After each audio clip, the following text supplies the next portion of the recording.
Men ran a brothel, and they had foster care girls who were in the group home settings, who were, I think they were between the ages of 15 and 17. They were basically prostituting these girls out to older men or to grown men who would come to that house for sex. And that's the part that got me, because first of all, you already have these girls that's going through enough because they're in this system where no one seems to care for them, and then you have these grown men that sit there and take advantage of the situation, that takes advantage of the vulnerability that these young girls may have. And that's the part that really sickens me.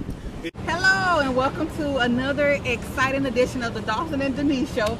I'm Denise. I'm your boy Dawson, hitting that gym. I know y'all see it. I know y'all see it. And we're here with part 2, because part 1 you'll never see because it wasn't recorded. Part 1, we're going on take because we forgot to turn the mic on, but it is what it is. A beautiful day out here in Miami, Florida. Getting ready to take a boat ride in a little bit. Yeah, getting ready to go on a boat ride. But before we do, something was brought to my attention this past week, and I said that I was going to talk about it on this show, since I work with young people in the foster care system and along with social service within the Miami-Dade area.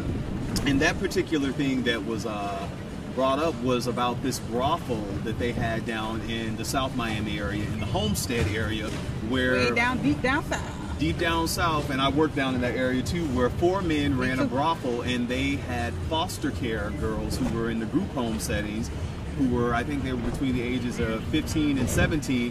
They were basically prostituting these girls out to older men or to grown men who would come to that house for sex. And that's the part that got me, because first of all, you already have these girls that's going through enough because they're in this system where no one seems to care for them, and then you have these grown men that sit there and take advantage of the situation, that takes advantage of the vulnerability that these young girls may have. And that's the part that really sickens me. It is. It's the part that sickens all of us, because you would say, what type of guys are going to sleep with these young girls? Because you gotta know what, you know, this is a brothel. These girls look, I mean, even I work with the young girls in the foster care system and the young boys and some of their parents too when they're about to go back to their families. But then those who will be in the foster care system for, until they age out at 18, I work with those kids, and you can tell sometimes by their mentality, their conversations, and just by look, okay, she's just trying to be fast, that's why she's dressing like that, or he's trying to be too hard because that's a defense mechanism. Right. You still know that they're kids. That's not an excuse. I mean, that's no excuse at all. How good coochie is, because I've never been inside one, I just had one. I don't know how good, and I've been told, but I don't know how good it is to make you just forsake everything else, to lose your judgment, to just want to do these evil things or these illegal things to these young girls and guys and boys, rather. Exactly. And you said, what's in a person that makes them, okay, I'm going to pay $100 to go to this house to sleep with, whoever. And while I tell my wife I'll be right back.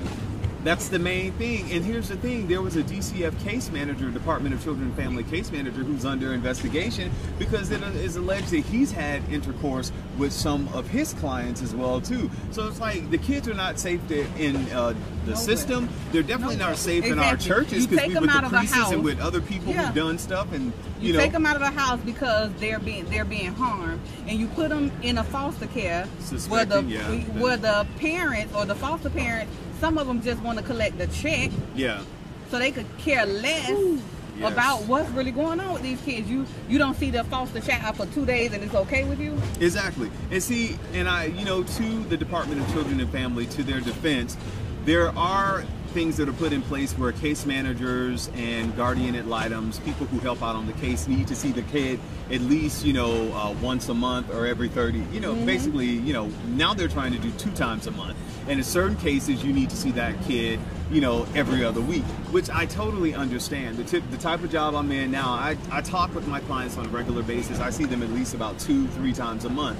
But the thing is, I'm in their lives. The people know that I'm their case manager. And if I see my clients act in a certain kind of way, I can point out what's going on. Okay, you got a boyfriend, you got a girlfriend. Do you like living in this home? And the thing is, like you said, not only are there foster parents who, want to check, their case managers and people who work within those systems who see it as a check as well. This is not my child. These are not my children. They're bad. Their mama died of AIDS. They were on crack.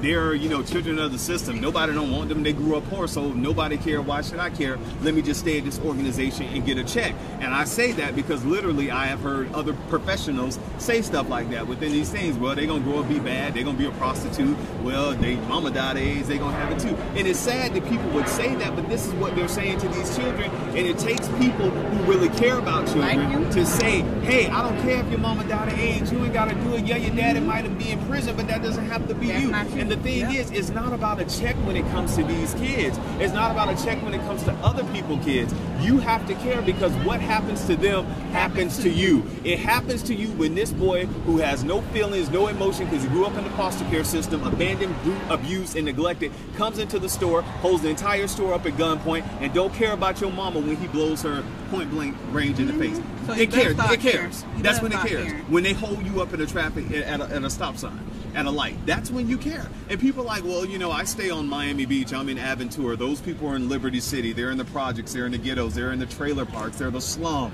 No, when they come over in your area or when they meet you somewhere, not saying all of them do this, but when some of them do, and an act is committed, then people want to say, oh, you know, well, what happened? The system. No, we got to be proactive when it comes to these kids, man. Everyone should play a part, especially you grown men sitting there paying for a PUSSY. And the thing is like this happened in the Homestead area. I work down at Homestead. Prostitution is really big down at Homestead. Gangs are starting to form. Yes, down at Homestead. I have some of my young clients, you know, I just look at them like they're crazy when they tell me they're in a gang in Homestead. I'm like, oh, really? What is it? But it's true. Gangs are starting to form. As we can see, prostitution has become legal, not only there, but within the greater Miami area. And my thing is that as citizens, as, you know, tax-paying citizens, we have to make our voices heard when it comes to our funds going to certain organizations, because we got to make sure these organizations are really protecting these kids. They're not protecting these kids when we have a house in Homestead where kids are basically being prostituted out. And it goes to show that, I know, it goes to show that there are just certain things that we have to pay more attention to. Yes, we want everything else when it comes to, you know, Miami to work out with this, getting the infrastructure. We're happy about the heat, but when it comes to the city of Miami, and I can't knock the heat because they do a lot for the city of Miami, and they do a lot for the underprivileged children, especially, you know, the former player Alonzo Mourning, him and Tracy Mourning do a lot for inner city kids and just kids in Miami in general. But it needs to go deeper than that. These kids need time. They need your time. They need to know that you care. Because some parents, I mean, just because you're an adult and you're able to have children don't mean you need to have them. I'm sorry. I wish you could, you know, get a pimple before you have a kid. Because some people, they don't need kids. They don't. And I got in trouble with my supervisor because I told some people on my caseload, please don't have any more kids. Go get your tubes tied. Matter of fact, I will see if the agency will pay. You are not fit to be a parent. Well, Dawson, who are you to tell them? I told them that, and I still got a job. And if you come in my caseload, I'm going to tell you that too. If I don't think you're not parenting right, no, you're not fit to be a parent. If your child can sit up and cuss you out, you don't need children. I'm sorry. If they can knock hell out of you and everybody else, you don't need children. Denise, get quiet. You let your children cuss you out. I hope I ain't stalking enough. Child, please. You already know. But I won't put that on film.